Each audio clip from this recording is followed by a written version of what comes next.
I'm gonna do a quick update and a walk around on the C10, the 65 C10, show you guys where I'm at. I haven't worked on this truck in a while. It's actually been about 3 months. But last weekend I started working on it again. I swapped out the rear end for that 2000 Jeep Grand Cherokee rear end. That was a pain in the ass, but it's in there. And the truck has been lowered. I think it's a 3 and 5, but I'm not sure. I got the lowering springs used. But it's sitting pretty nice. It does have some other issues now since I lowered it. I'm going to have to do something about the exhaust because it's dragging on the floor. But I like the way it looks.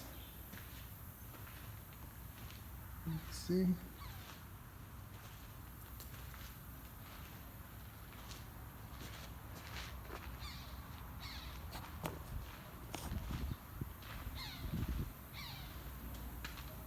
Show you guys the rear end. There's the rear end. It's Dana 44 from a 2000 Jeep Grand Cherokee. It comes with posi, disc brakes.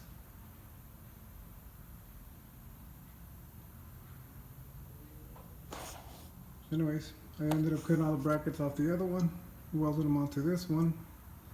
I did add those Monroe shocks. They're just shocks with load savers or load leveling shocks. I think they work pretty good. They do help. As you can see, the mufflers are dragging on the ground. I thought I'd be able to take it for a test drive, but I'll have to do something about that exhaust. So that'll be another day. But anyways, it's in there. And I like the way it looks.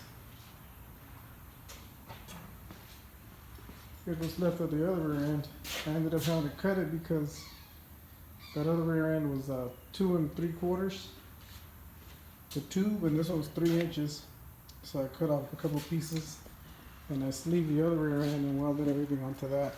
Because the U-joints are 3 inches. So you can see the sleeve right here, from here to here. Just cut it from the other one, welded it on this one, and then welded everything back together. Panhard bars on there. And those, what are those things called? Spring perch, the U-joint perches are on there.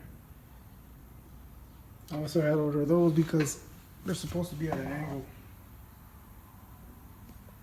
with those trailing arms. Both sides at an angle. On this one, they had welded them straight. On this rear end. So anyway, that's what's left of it. And that's where I'm at. Thank you guys for watching.